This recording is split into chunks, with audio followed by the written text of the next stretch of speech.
bilibin ako sa imo, Fredo.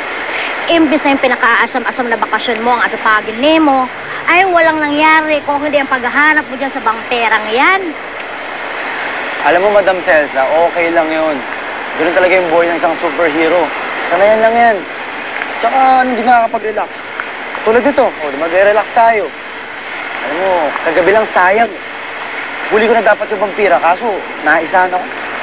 Ay, kaya di dapat nagdala ka ng bawang. Takot ang bampera sa bawang. Bawang? Sama mo si Madam Celsa sa lakad mo. Kasi amoy bawang siya. Ikaw talagang boto. Oo. Madam Celsa, ano ba mga bagay kung dapat kong gamitin para matakot yung vampira? Ayon sa lula ko, bukod daw sa bawang, ay takot daw ang vampira sa araw.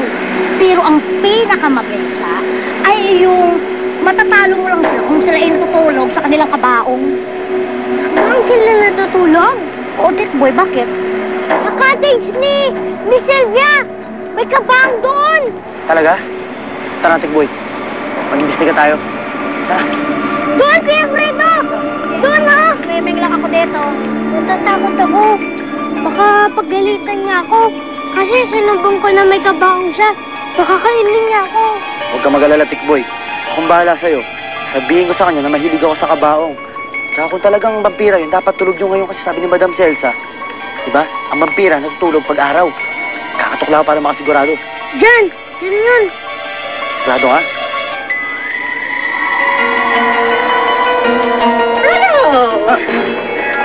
What are you doing here? Sabi kasi ni Tikboy, may kabaong daw dyan sa loob ng kwarto mo eh. Mahilig kasi ako sa kabaong, dati akong karpintero ng kabaong. Gusto ko lang makita. Kabaong? Dito sa resort? Ano naman? Bakit naman ako magkakabaong dito, di ba? At saka naman, resort ito, hindi naman pinaka-Carlo, di ba? Sabi kasi ni Tikboy. Nagsisinungaling siya! May kabang dito kagabi!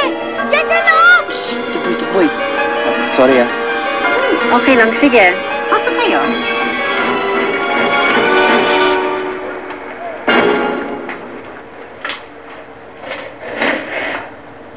Nandito lang yun eh! Nandito! Tikboy. Tama na. Sylvia, sorry ah. Nakakaya. Hindi. Wala yun. Alam ko naman the imagination of kids sometimes. Sayang.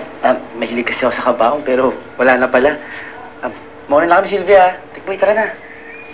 Tara na. Sige, ingat.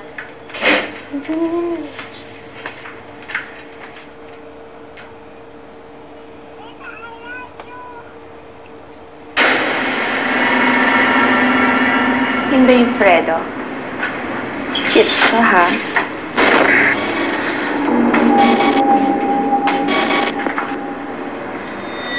Muntik na tayo nun, ah.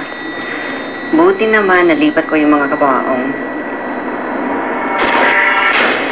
Sabi ko naman kasi sa'yo, tago na natin yung mga kabaong. Ay, nako. Tara na nga. Naiirita na ako dito sa lotion na nilagay natin. Kailangan ko pa mag-beauty rest. Dahil mamayang gabi, huhulihin ko si Fantastic Man. Talaga, ah.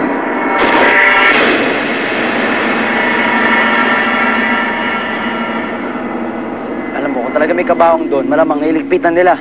Tsaka isa pa, si Sylvia nung humarap sa atin, gising isa tapos may araw. Ano? Baka may suot siya. Pang laban sa araw, katulad nung lotion pang beach. Tsaka, wala ka bang napapansin?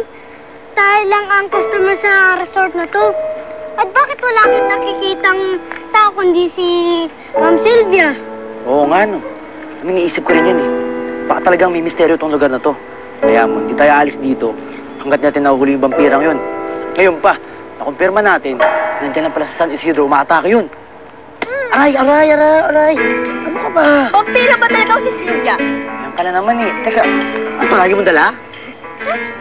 Ikaw, may problema na nga tayo tungkol sa vampira kung ano pa yung naatupag mo. Tapos yung bata, dinadamay mo pa. Hindi ko sa dinadamay, pinag-uusapan niya namin kung paano papatid yung vampira, di ba? Ikaw talaga. Hindi nga. Siguraduhin mo lang, mahuhuli mo yung vampira. Hindi tatamaan ka uli sa akin. Opo, ikaw sumusa ka. Sige, Ronda na ako ah. Nakatid ko yung vampira. Tapos, ano? May binubulong ka? Wala, sige, sabi ko yung vampira, hanapin ko. Okay. Oo.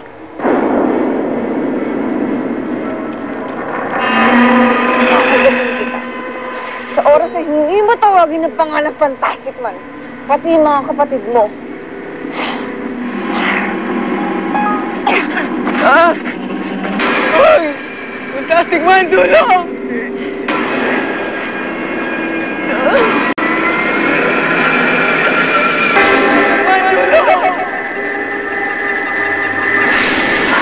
Kailangan ng tulong. Fantastic Man, tulong!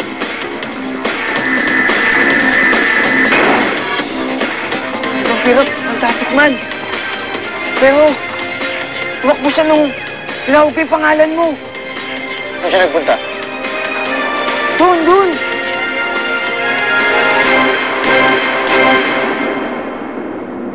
Sa wakas, walang tao. Ngayon, mabubukang na kita na may kabaong dyan.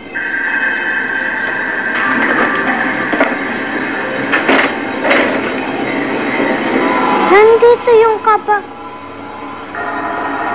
Ayun, may kwarto pa doon.